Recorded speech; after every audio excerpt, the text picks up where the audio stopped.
Welcome back. And yes, indeed, it is Women's Month. We sit on basically the eve before Women's Day here in South Africa.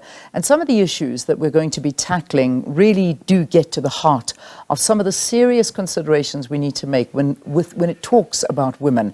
Globally, women are empowered to achieve, on average, only 60% of their full potential.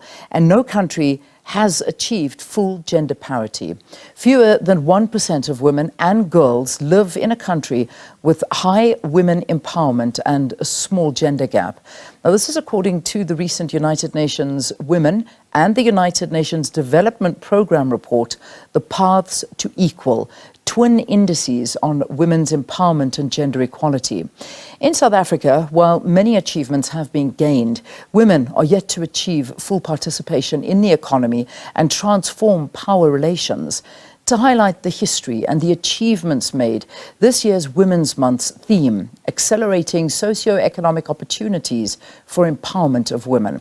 It's aligned to one of the Sustainable Development Goals, 2030, which strives for the achievement of gender equality and the empowerment of all women and girls by 2030.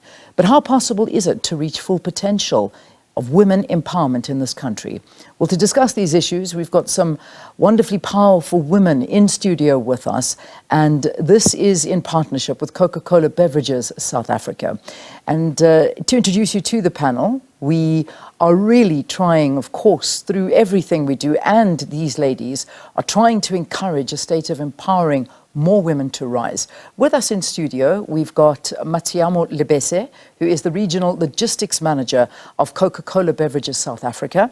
We've got Advocate Mpatsi Lebokeng, who is the Acting Group CEO, the Alliance Group Investments, and Advocate Anna-Marie Fanamava, who is the Executive Chair of Fluid Rock Governance Group.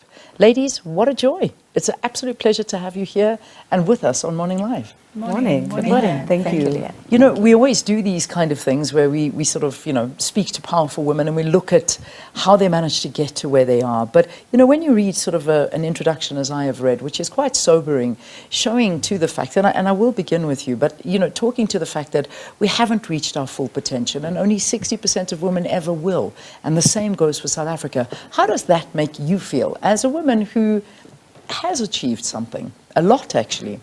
It's definitely a sobering thought. It's definitely a sobering thought. But, and obviously as a woman, I cannot be happy about such statistics. But I feel and believe that for us to achieve great success in this arena, both men and women have to come to the discussion table.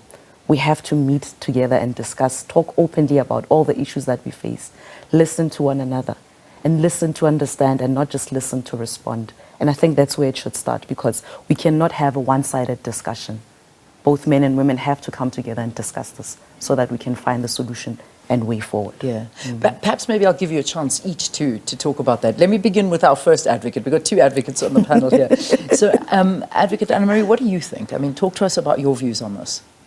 I think, the word that comes up in my mind listening to the statistics is blessed. I think I feel extremely blessed for, the opportunities that I've had, but I also think it's a combination of chance and choices. So I do believe that as women, we have a responsibility to empower ourselves as well, to show up empowered. But it's a leadership issue. It's a leadership at all levels, at all genders. I personally kind of grew up in boardrooms in this country, so I can really speak from a boardroom perspective and what you experience there. And even in this country, even though 45% of women are employable and in the employment sector, but just over 20% still finds themselves in boardrooms, of which only about 20%, less than 20%, are executive directors.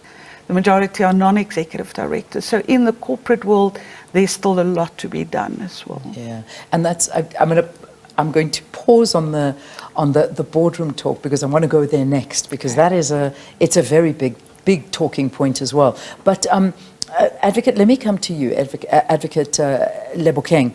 The same thing. I mean, the United Nations report really does give us this clear indication of how women are doing and how women are performing around the world and experiencing a very slow pace of women empowerment. Give us your views on this. Thank you very much. Leanne, I think in all truth, women have to be 10 times as resilient. Women have to accept that we climb on the shoulders of giants. We have to accept that we have to put twice the amount of work that men have to put in. Society has trained us that, amongst others, apart from being powerful and learning and being pioneers in our industries, we need to work twice as hard. The women of today has come to live with challenges that they cannot master by themselves.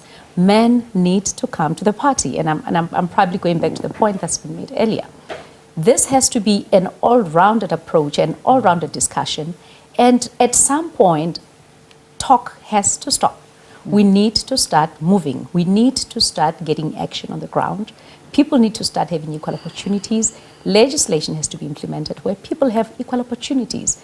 If that does not happen, our future women will be in the same position that we are today, where we're sitting here discussing this predicament, and there will be no solutions. Yeah, I mean, I always quote it, and I'm thinking back like 10, 12 years. I've used the same quote all the time, and it always reminds me is that it's a quote that goes, and I don't know who said it, but it was saying something along the lines of, Ginger Rogers did exactly what Fred Astaire did, except she did it backwards and in high heels. And it's always something, it's a simple explanation about sort of what women have to do. And people don't understand this, you know, how much harder women have to work. And I suppose a very simple and basic question, and I'll come back to you, why does it matter?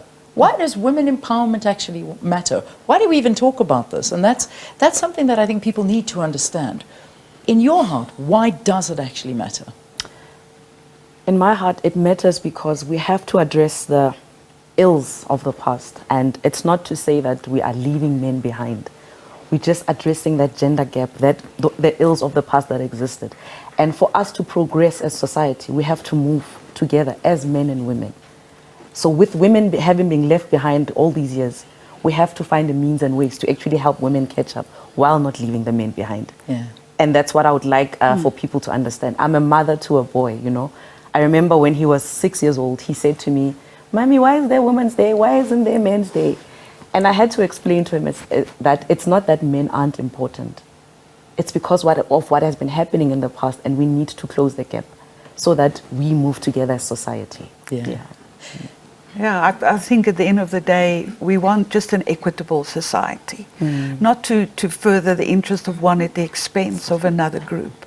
This is us all coming together, just not only for ourselves, but for the next generations. And I think it starts in our homes.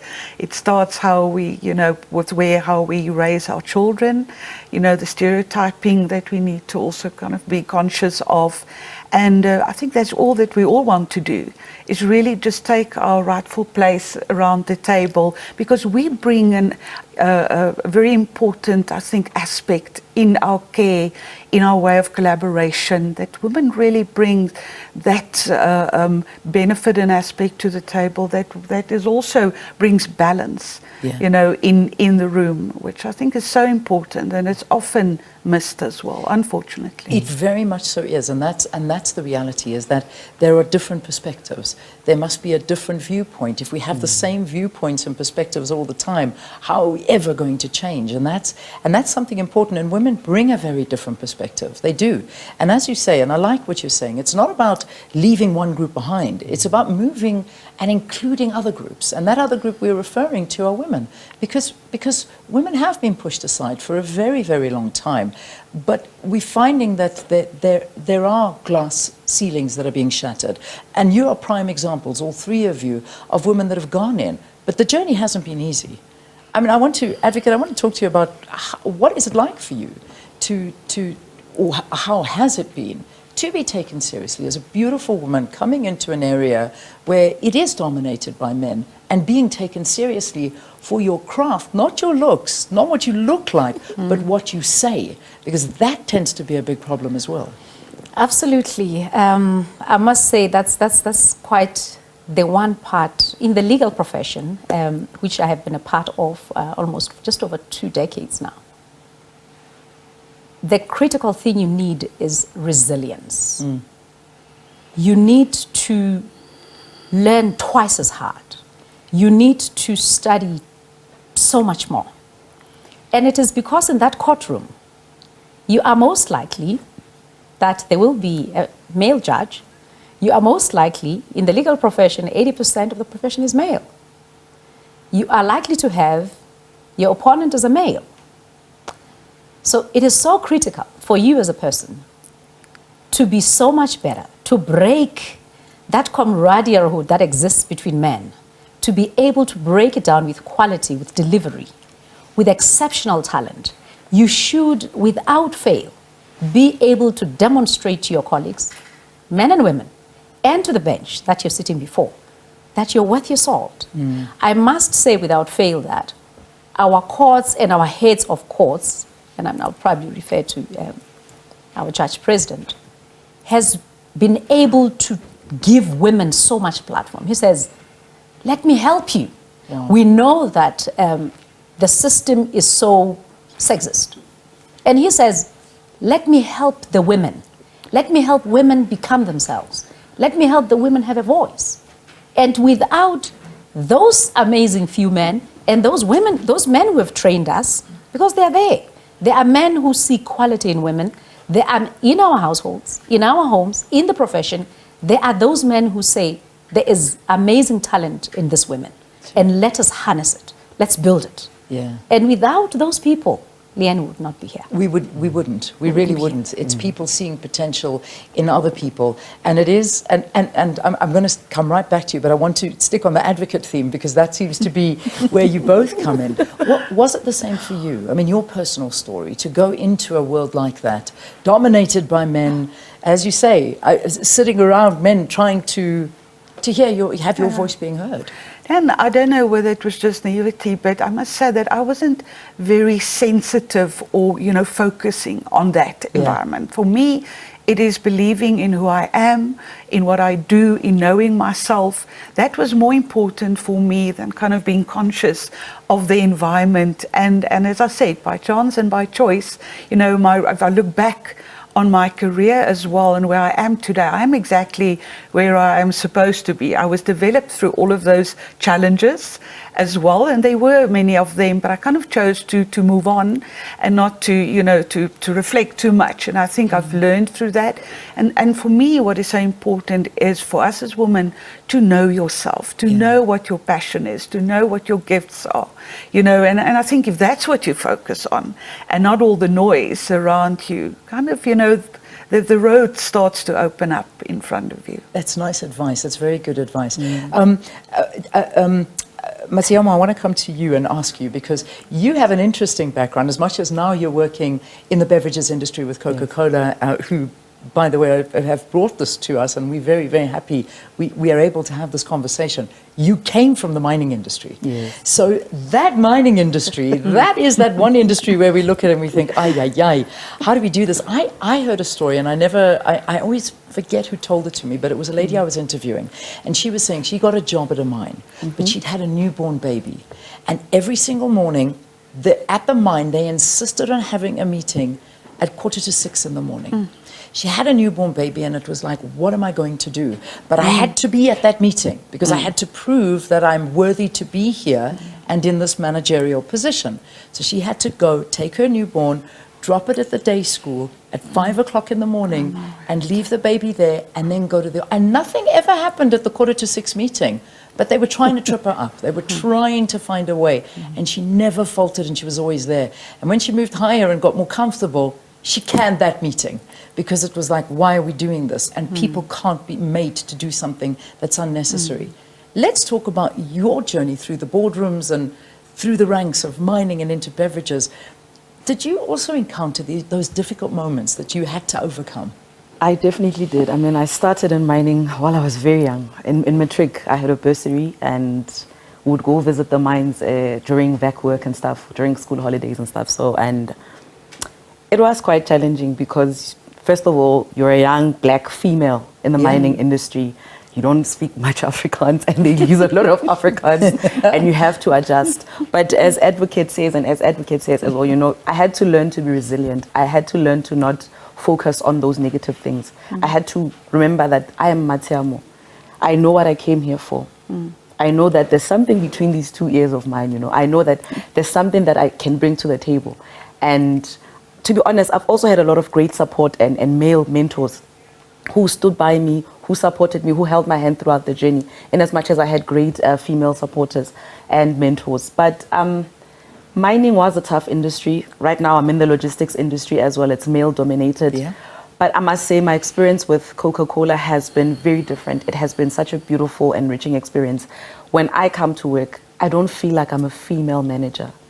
I'm just a manager. I'm just boss lady, and that's that. I'm the boss. Wonderful. So Coca-Cola has created that environment where it allows women to just be authentically themselves, where you are free to just express yourself, but obviously within reason as well. You can't just go crazy and be all over the show as well, where we are expected to deliver just as much as men are expected to deliver. So the playing field has been evened. And for me, what I realized that it takes great vision from leadership to actually create such an environment. So it's quite important that leadership comes to the party to set the tone for the organization, because without that, if we don't get it right from the head, it's not going to filter down through to the bottom of the ranks. Indeed. And there's always that sense and that feeling that people and the heads, the leadership, don't want to lose the power. But it's not about losing the power. It's about having a team.